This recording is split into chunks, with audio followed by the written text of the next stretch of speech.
నాతో మాట్లాడుమయ్యా, నన్ను దర్శించుమయ్యా. మన రక్షకుడైన యేసుక్రీస్తు పరిశుద్ధ నామములో మీ అందరికీ శుభములు తెలియచేయుచున్నా. మీరందరూ ప్రభు యొక్క కృపను బట్టి క్షేమముగా ఉన్నారని ఆశిస్తూ ఉన్నా. ఈరోజు బలపరిచే వాక్యము మార్కు సువార్త 2వ అధ్యాయం 13-14 వచనములు. ఆయన సముద్ర తీరమున మరలా నడిచిపోవచ్చుండెను.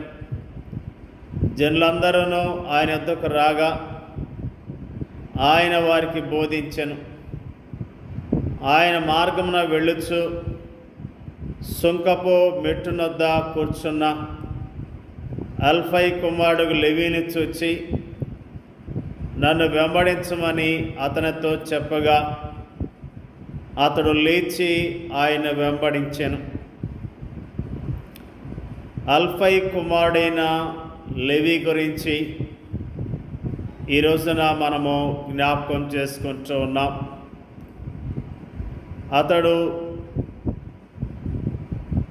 ట్యాక్స్ కలెక్టర్గా ఉన్నట్లుగా జ్ఞాపకం చేసుకుంటూ ఉన్నాం. ఆయన ఉద్యోగం చేస్తూ ఉన్నాడు. రోమా ప్రభుత్వంలో ఉద్యోగిగా ఉన్నాడు. ఆ వ్యక్తిని యేసుక్రీస్తు ప్రభువారు చూచి వెంబడించమని చెప్పినట్లుగా ఈరోజు జ్ఞాపకం చేసుకుంటున్నా. అతడు లేచి ఆయన వెంబడించాడు. మార్కు సువార్తలోని మొదటి అధ్యాయాలలో ప్రభుని యేసుతో కూడా ఆయా గుంపులు ఉండటాన్ని మనము చూస్తున్నాం. ఆయన కపెర్నహూములోని సమాజ మందిరములో బోధించడం గురించి మనం అక్కడ చదువుతున్నాం. ఆయన సమాజ మందిరములో బోధించినప్పుడు ఆయన అధికారంతో బోధించడాన్ని చూచి వారు ఆశ్చర్యపడ్డారు. ఆ తర్వాత ఆయన సీమోను మరియు ఆంద్రేయుల ఇంట్లోనికి ప్రవేశించడాన్ని గురించి మనం చదువుతున్నాం. ఆ తర్వాత ఆయన గలిలయ ప్రాంతానికి వెళ్ళి సమాజ మందిరముల్లో బోధించడం కనిపిస్తుంది. ఆ తర్వాత ఆయన తిరిగి కపెర్నహూముకు వచ్చి ఒక ఇంటిలో ప్రవేశించినప్పుడు ఆ ఇల్లు జనసమూహం చే నిండి ఉండటం మనకు కనిపిస్తుంది. ఆ తర్వాత గలిలయ సముద్ర తీరములో విస్తార జనసమూహము ఆయన వెంబడించినట్లుగా ఈనాటి మన ధ్యాన వచనాల్లో మనకు కనిపిస్తుంది. విస్తారమైన జనసమూహాలు తను వెంబడిస్తున్నప్పటికీ యేసు వ్యక్తిగతముగా ఆయా వ్యక్తులను దృష్టించినట్లుగా మనకు కనిపిస్తుంది. కపెర్నహూములోని సమాజ మందిరములో అపవిత్రాత్మచే పీడించబడుతున్న ఒక వ్యక్తిని ఆయన స్వస్థపరిచాడు. సీమోను పేతురు ఇంట్లో అతని అత్తను ఆయన స్వస్థపరిచాడు. గలిలయ ప్రాంతములో ఆయన సంచరిస్తున్న సమయములో ప్రభు కనికరాన్ని రుచి చూచిన ఒక కుష్ఠరోగి మనకు కనిపిస్తాడు. జనసమూహంచే కిక్కిరిసి ఉన్న ఆ ఇంట్లో స్వస్థపరచబోటకు తమ స్నేహితుడిని ఇంటి కప్పు మీద నుండి కిందకి దించి ఆయన స్వస్థతను క్షమాపణను తన స్నేహితునికి రుచి చూపించిన 4 వ్యక్తుల విశ్వాసాన్ని ఆయన చూచాడు. ఆ తర్వాత సముద్ర తీరములో ప్రభు లెవీని చూచాడు. విస్తారమైన జనసమూహము తను ఆవరించున్నప్పటికీ తన వ్యాపార స్థలము యొద్ద కూర్చుని ఉన్న ఈ యొక్క వ్యక్తిపై ఆయన దృష్టి నిలిపాడు. అతని హృదయ శూన్యతను, అందులోని పశ్చాత్తాపం కొరకైన సంసిద్ధతను ఆయన చూచాడు. నన్ను వెంబడించమన్న పిలుపుకు లెవీ హృదయం వెంటనే ఆనందంతో ప్రతిస్పందించింది.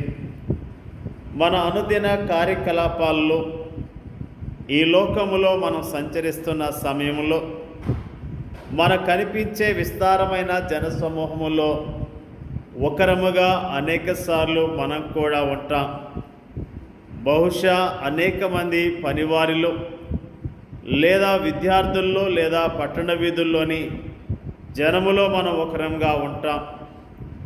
ఆ అనేక మందిలో మనల్ని ఎవరూ దృష్టించటం లేదని, లెక్కించటం లేదని మనం అభిప్రాయపడుతూ ఉంటాం. అయితే అంతమందిలో యేసు నిన్ను దృష్టించున్నాడు.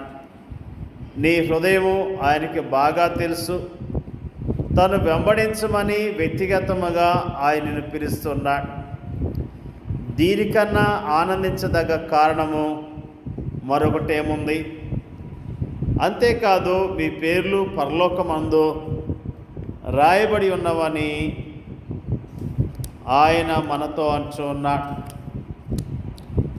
ప్రియమైన దేవుని యొక్క ప్రజలారా, దేవుడు మనల్ని చూస్తూ ఉన్నాడు. మన పరిస్థితిని గమనిస్తూ ఉన్నాడు.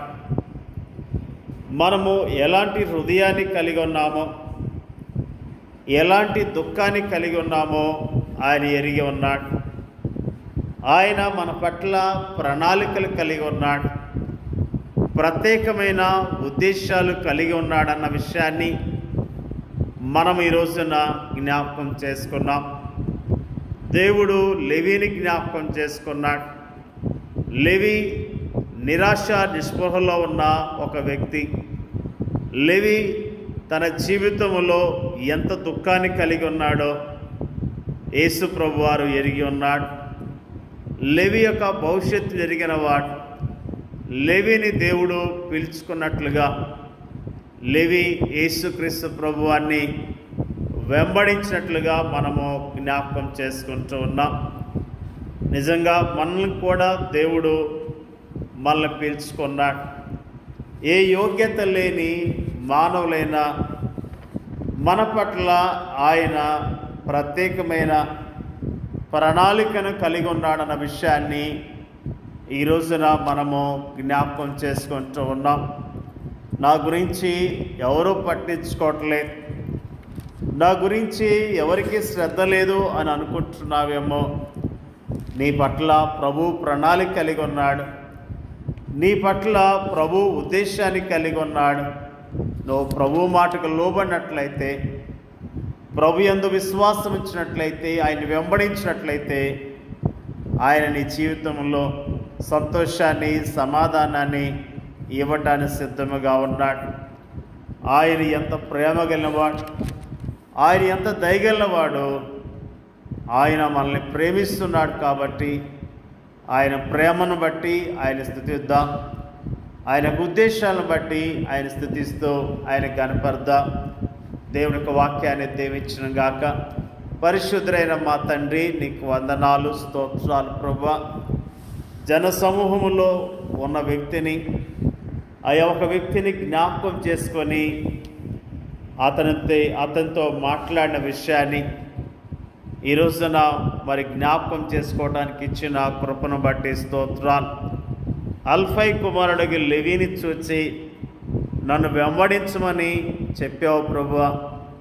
అతను లేచి నిన్ను వెంబడించిన విషయాన్ని మాకు జ్ఞాపకం చేసినందుకు నీకు వందనాలు తెలియజేస్తూ ఉన్నాం ప్రభువా. మమ్మల్ని ఏర్పాటు చేసుకున్నావు ప్రభువా. నిన్ను చక్కగా వెంబడించడానికి కావాల్సిన అయ్యా కృపను మెండుగా దయచేయండి అయ్యా. స్తోత్రాలు తెలియజేస్తూ ఉన్నాం ప్రభువా. మా పట్ల ప్రత్యేకమైన ప్రణాళికలు కలిగి ఉన్న విషయాన్ని గుర్తించడానికి, మరి యోగ్యముగా నీ కొరకు బ్రతకటానికి, యోగ్యముగా నిన్ను వెంబడించడానికి సహాయం చేయమని అడుగుచున్నాం తండ్రి. నీకు స్తోత్రాలు తెలియజేస్తూ ఉన్నాం ప్రభువా. మా పట్ల ప్రత్యేకమైన ప్రణాళికలు కలిగి ఉన్నావు కాబట్టి నీ ఉద్దేశాలు గ్రహించి యోగ్యముగా నీ కొరకు బ్రతకటానికి సహాయం చేయమని ప్రార్థన చేయించున్నాం. వాక్యం వింటున్న ప్రతి ఒక్కరిని పేరు పేరున దీవించండి, ఆశీర్వదించండి అయ్యా. నీకు స్తోత్రాలు. వారికున్న దుఃఖాన్ని, ఆయాసాన్ని తొలగించండి. ఒంటరి వారు కాదు, మాతో ప్రభు ఉన్నాడు, మమ్మల్ని ప్రభు ప్రేమిస్తున్నాడనే విశ్వాసం కలిగి జీవించడానికి సహాయం చేయమని ప్రార్థన చేయుచున్నాం. మరి ప్రభు మా దేశాన్ని, మా దేశ ప్రజలను జ్ఞాపకం చేసుకోండి. మా దేశ ప్రజలు బలాన్ని, శక్తిని దయచేయమని యేసుక్రీస్తు నామంలో అడుగుచున్నాం తండ్రి. ఆమేన్.